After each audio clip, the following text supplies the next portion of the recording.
Matagal mo na bang nararamdaman yan? Opo, matagal na po. Since bata pa po ako. Lumalapit po talaga ako sa blackboard para makita ko po yung nakasulat. Andito na tayo, yung matagal mo nang gustong mangyari sa'yo na malaman yan sakit mo. Opo. Ano yung nararamdaman mo? Sobrang saya po. Hindi ko po maipaliwanag kasi magagawa na po yung yung laboratory ko po. Okay, yun mga kababayan, after po ng 3 hours natin paghihintay, tapos na po yung dapat gawin kay Foye. Sobrang hindi ko na po alam yung gagawin ko kasi ayaw ko pong mabuling. Kasi Yes. paano na po yung mga anak ko, maliliit pa po sila. Sobrang kawawa po sila pag wala na po akong makita.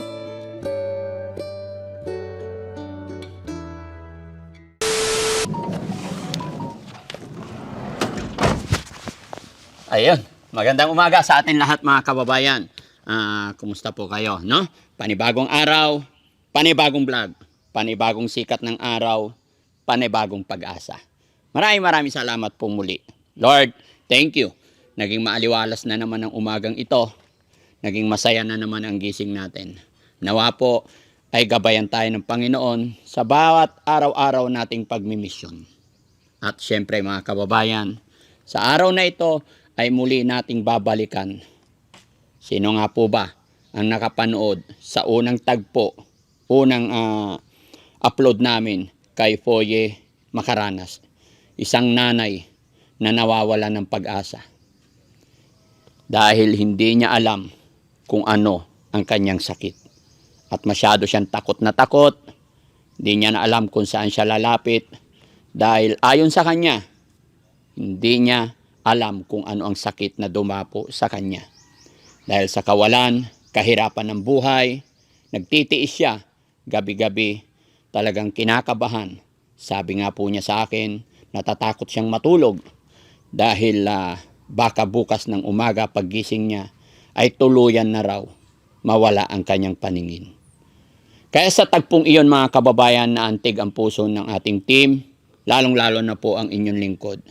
Kaya naman, sinabihan namin siya na sa kanyang panawagan, sa kanyang hiling, ay sasamahan natin siya ngayon. Dadalhin natin siya sa bahay pagamutan. Papacheck up natin siya para malaman niya kung ano nga ba talaga ang kanyang sakit. Bukod po kasi sa panlalabo ng kanyang paningin, na nahihirapan na rin siya magsalita dahil mayroon na rin siyang sinus.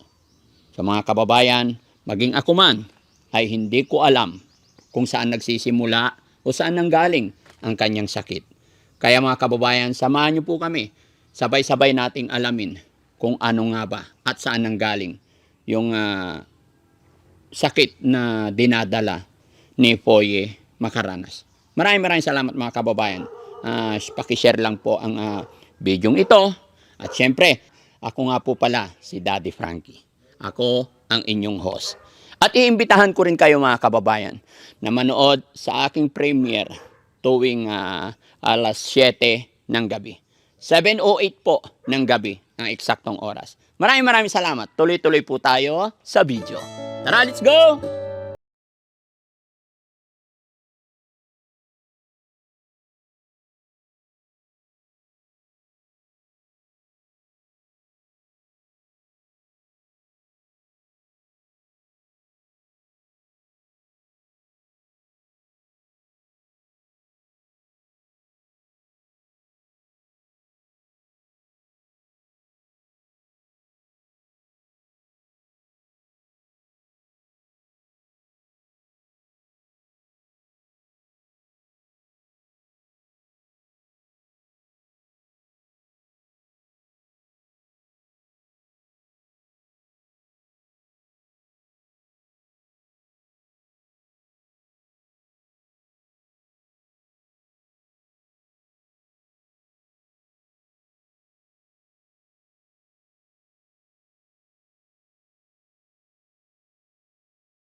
Okay na yung sounds natin, guys. Ayan, mga kababayan, samahan nyo ko. At sunduin natin si Poy.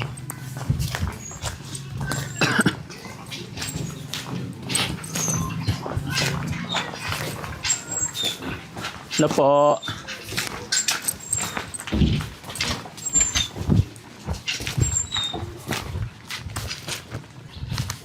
Ay, dito. Hello? Morning, Poy.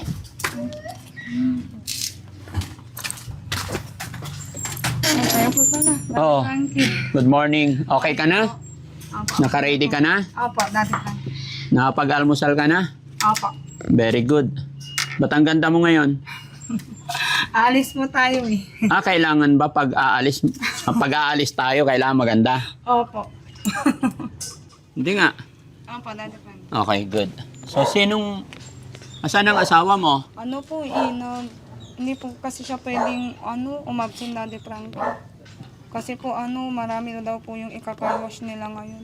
Maraming ikakarwas na. Opo, kaya hindi po siya maka-absent. Daddy Frankie. Sayang naman. Kaya nga po Kasi, gusto ko rin po sana siya yes, kasama. gusto ko sana makapag-assist sa'yo yung asawa mo. Opo. Yun ang gusto ko kasing base sa kwento mo sa akin nung unang punta ko dito. Opo. Parang hindi kayo nagkakaintindihan ng asawa mo. Opo. Pero sa problema mo kasi para sa akin, dapat lalong-lalo na sa oras panahon na to, sa hirap at ginhawa, dapat siya ang gagabay sa iyo, di ba? Pero okay lang 'yan. Kailangan din natin mag-isip, mga kababayan. Sa akin lang naman para sa akin kasi, mga kababayan, ang mag-asawa talaga, lalong-lalo na pag may pinagdadaanan ng isa, support to each other para mas maging strong sila.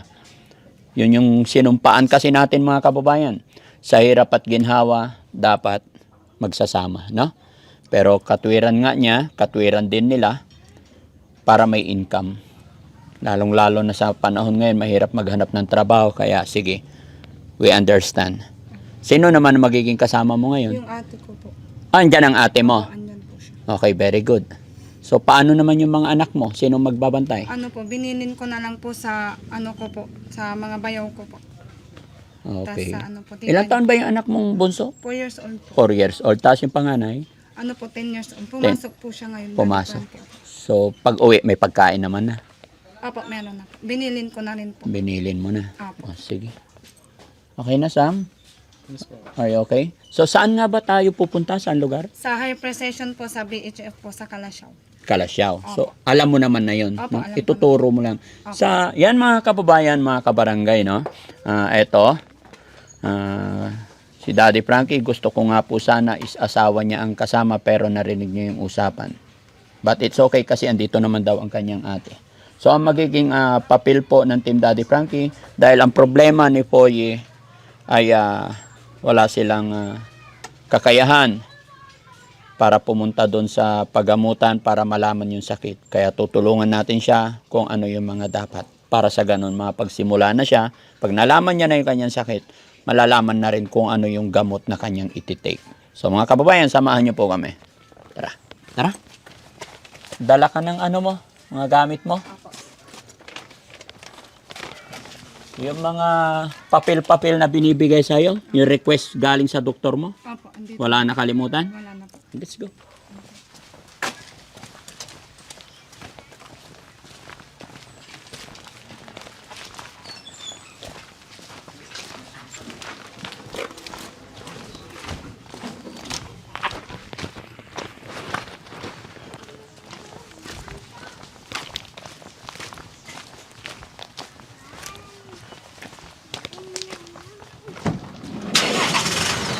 Dito ka na lang.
Ay, oo nga, ito. So, ayan mga kababayan, mga kabarangay, no?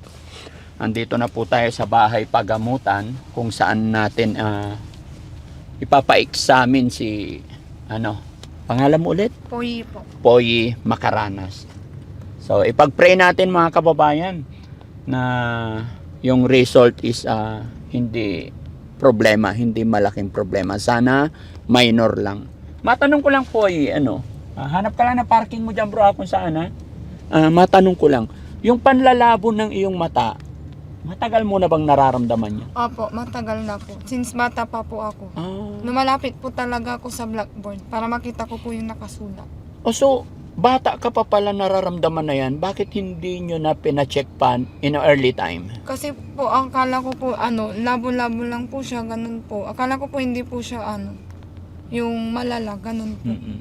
Hanggang sa, ayun po, nakapag-asawa na po ako, doon ko po naramdaman na, po, yung lumalala na po siya.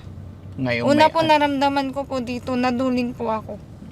Opo, yung tao po, paningin ko po dalawa. nagiging dalawa na Opo, yung tao. nagiging dalawa, tatlo, ganun po. Hanggang po sa, nag-stuck po yung block dito sa taas. Nag-i-stack na yung blood Opo. sa taas. Tapos ayun po, nagpatingin po ako sa doktor, pinaka-CT scan po nila ako. Opo, tapos clear naman po yun, tapos pinaulit na naman po yung sa katawan naman daw po, antibody test na. Oo. Opo. Wala pa rin. Bali, ito na po yun. Ay, ito na Daddy yun. Frankie. Opo. Pero matanong ko lang, nung dalaga ka pa, syempre under ka pa ng, nasa pangangalaga ka pa ng nanay at tatay mo. Bakit hindi napacheck? Ano bang hanap buhay ng nanay tatay mo? po, nagtitinda po sila ng yung tinapa po, ganun. Kaya hindi po nila ako mapacheck up. Sa hirap ng buhay. Opo. Ilan ulit kayo magkakapatid? 6 po. 6. Okay, so ngayon, Poy, andito na tayo, yung matagal mo nang gustong mangyari sa'yo na malaman yan sakit mo. Opo. Ano yung nararamdaman mo? Sobrang saya po. Hindi ko po maipaliwanag kasi magagawa na po yung yung laboratory ko po. Kaya sobrang saya po, Daddy Frankie, kasi isa po ako sa napili nyo na tulungan po. Okay. Pero sasabihin ko lang sa'yo, kapatid, no? Manalangin ka lang at ano't ano man magiging result, Opo. kailangan maging nakahanda tayo, Opo. maging malakas ang loob natin. Opo. So, ayun mga kababayan, mga kabarangay, no? Ito yung dahilan kung bakit nagpursige rin po si Daddy Frankie na dalhin dito para malaman na natin yung sakit niya. Dahil ayon sa kanya, matagal niya nang gusto talagang mapacheck although sa kawalan, kahirapan ng buhay mga kababayan. Kaya hindi nila ito nagagawa. So mga kababayan, abangan nyo pa po. Abangan natin, sabay-sabay nating tuklasin na sana okay at magiging okay ang result. At sana magawan natin ngayon.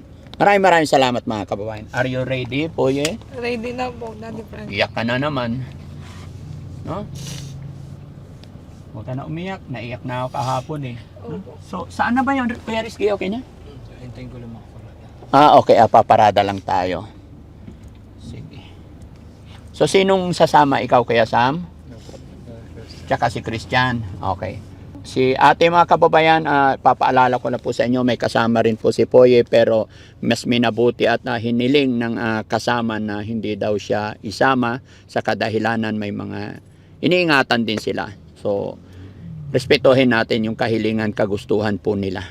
Ang mahalaga mga kababayan, nakatulong po tayo. No?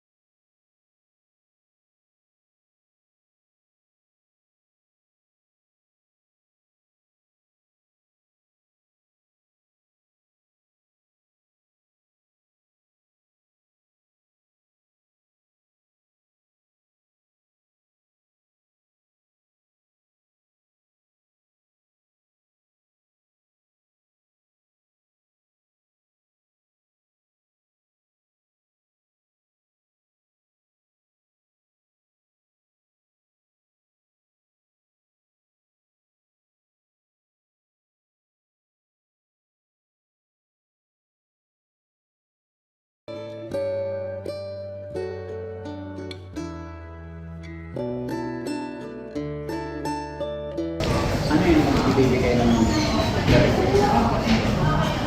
And then after that, kinakabahan.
Mga kababayan, after po ng 3 hours natin paghihintay, tapos na po yung dapat gawin kay Poy dito po sa high precision po.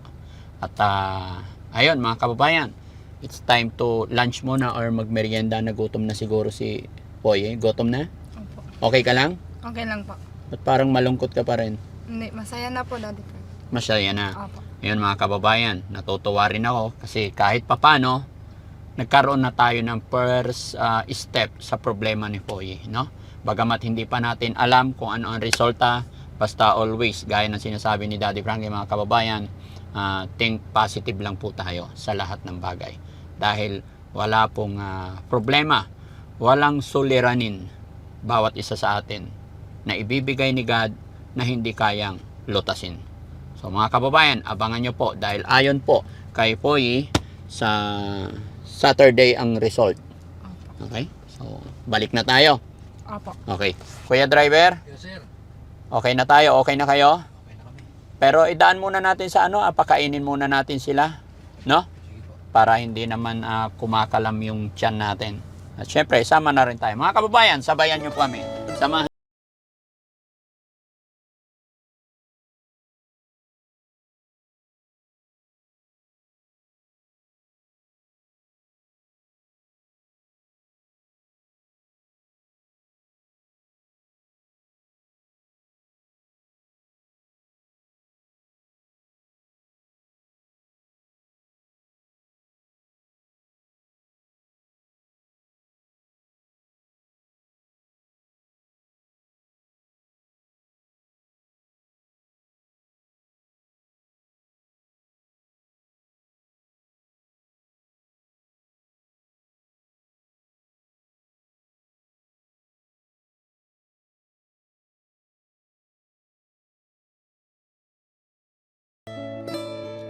Poye, andito na tayo. Kain muna tayo, ha? Opo. Sama si ate. Tara, lahat tayo guys. Kain na lang tayo.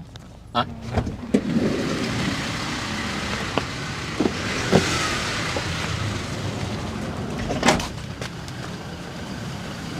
Tara guys.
Sige.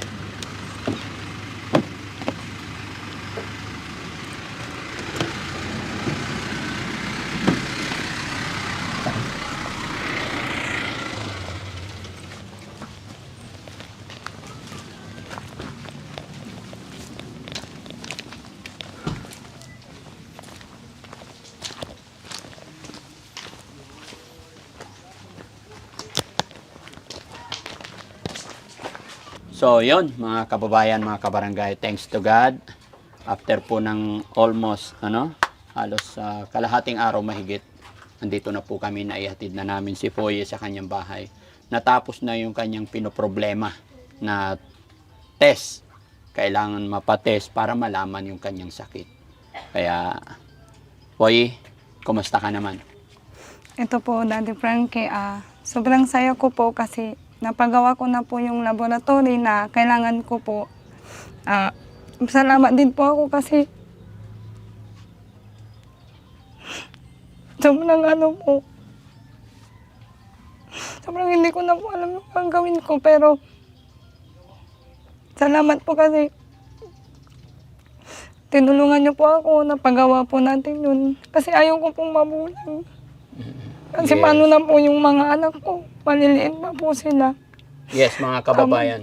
Isa rin po yon na reason, mga kababayan, nung unang meet namin, nakita ko sa edad niya, sa sitwasyon nila. Nung sinabi niya yung problema niya sa akin, mga kababayan, na talagang hirap na po siya, dalawa na yung paningin niya sa tao, nanlalabo na raw yung kanyang paningin. Tapos nakwento nga po niya yung sakit na hindi niya pa malaman, kaya agad tumugon ang Team Daddy Frankie. Kaya, Foye, pakaiingatan mo yung sarili mo. Opo. Alam mo bang napakahirap sa isang tao mawalan ng paningin. Opo. Imagine mo lang, Foye, umupo ka dyan sa isang tabi, pikit mo lang yung mata mo, tapos gagalaw, kukuha ka. Ganon Sobrang hirap po. di ba? Napakahirap. Opo. Kaya ngayon, iingatan mo kung ano yung mga bawal, bagamat wala pa. Opo. yung sinasabi ng doktor. Opo. Napakahirap talaga, kaya pakaiingatan mo, no? Opo. Dahil ilang taon na yung anak mo bunso? 4 years old po.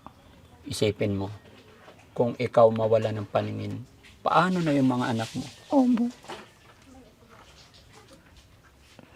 Sobrang kawawa po sila pag wala na po akong magkita kasi hindi ko na po sila maalagaan ng maayos.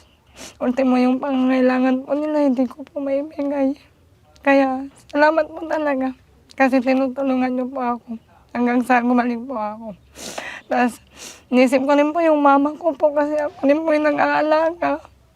Kahit ganyan sitwasyon mo, ikaw pa rin nag-aalaga mama. Opo, Bakit opo, ano ba mama. talagang problema sa mama mo? Hindi po siya makatayo, makaupo. Tapos, ayun po, papalitan mo siya ng diaper, papakainin po. Kasi hindi na po kayang pakainin ni tatay ko kasi, hindi rin po nila mabuhat. Kasi may sakit din po sila. Nabanggit mo sa akin kasi may mga kapatid ka. Opo. Ngayon mayroon kang pinagdadaan ng sakit. Hindi ba pwedeng sila muna ang gagawa sa mama mo? Sobrang busy din po sila. May kanya-kanya din po silang mga trabaho, Daddy Frankie. Kaya hindi rin po sila makatulong kay nanay. Tapos ito pang napansin kong problema sa'yo, yung pagsasalita mo, nangungungo ka na. Opo. May sinusitis din po ako, Daddy Frankie. Nagpa-check up din po ako, Daddy Frankie. Sabi po nila, may sinusitis po ako. 1 month daw po ako magagamot. After 1 month po, babalik po ako sa doktor para check upin daw po nila ako ulit. Kung kamusta po yung gamot na tinitake ko po. So may gamot ka sa sinus mo? Mayroon po. Okay, kompleto naman. Kulang pa po, Daddy Frankie, kasi 30 pieces po yun. 30. Opo, hindi ko pa po nabibili lahat. Ilan nabili mo? Lang po, siguro 12. 12 yung nabili mo? Opo. Bakit? Ba't di mo binili para gumaling ka? Kasi po, Daddy Frankie, sa hirap po ng buhay. Mas inuna ko pa po yung pangangailangan po ng mga anak ko. Kaya hindi ko po mamili lahat. So paano yan? So kung 12 lang, 30 yung niresita sa'yo ng doktor. Ayun po, gagawan po ng paraan para mabili ko po yun. Okay. Magkakano ba yun? 31 pesos isa po. So 31, 30 times 31. Opo, 31. 900 something. Opo. Okay. Kaya hindi ko pa po siya nabibili lahat. Okay. May awa ang Diyos. Basta laban lang, no? Opo. Tapos mga kababayan, nga pala, nasabi na ba natin, kailan babalikan yung result? Sa Saturday po ng alas 5. Pero pag sarado na daw po sila, sa Sunday na lang po ng umaga. So pinaka-best, dahil mahirap ang pera, Sunday na lang. Opo. Para siguradong hindi masaraduhan. Opo. Sige siya. So ayun mga kababayan, mga kabarangay. Unti-unti pong naliliwanagan, unti-unti pong nagiging maayos. Kung yung unang tagpo ay puro iyak si Ate Poyi, hanggang ngayon pa rin naman umiiyak pa rin siya. Pero kahit papano, gumagaan ng kaunti. Dahil po yan mga kababayan, sa inyong tulong, sa inyong suporta, isang pamilya na naman ang ating matutulungan. So Poyi, para mabili mo yung gamot mo na for 1 month, magbibigay pa rin ng pambili, ano? Opo. 900 yon para makompleto mo. Bigyan kita 3,000 ulit para makompleto lubos matapos yung mga ano. Daddy Frankie, maraming salamat mo. Natulong niyo po talaga. Sobrang nagpapasalamat po ako kasi mabibili ko na po yung gamot ko. Kasi ipapagamot niyo po ako. Sobrang saya ko po. Laban lang. Opo. Sige, salamat. Sobrang saya ko po, Daddy Frankie. Isa po ako sa natulungan niyo. Sobrang gusto ko na pong yung magamot po talaga. Para po magawa ko na rin po yung gusto kong gawin. Opo. Laban lang. Opo. Bata ka pa. Opo. Marami pang opportunity, magaganda opportunity darating sa buhay mo. Basta kapit lang kay God. Magtiwala ka lang. No? Opo. Hayaan mo. Hanggat pinagkakalooban ako ni God, kalakasan, at hanggat nandyan sa likuran natin ang ating mga viewers, followers, subscribers, mga sponsor, Opo. gagawin ni Daddy Frankie yung mga kaya namin. Mamonitor ka pa rin namin. Oo. Hanggang sa ano mga kababayan, hanggang sa makuha natin yung result, papakita ko rin sa inyo. Bagamat hindi ko pa alam yung schedule ko, dahil matagal-tagal pa naman, marami kaming schedule. Pero kung sakali man na hindi ako makakasama, magsisend tayo ng other driver para masamahan sila. No? Pero titignan ko pa rin mga kababayan kung anong pwedeng gawin ng Team Daddy Frankie. Muli po mga kababayan, magandang araw po sa atin lahat. Maraming salamat po and God bless po.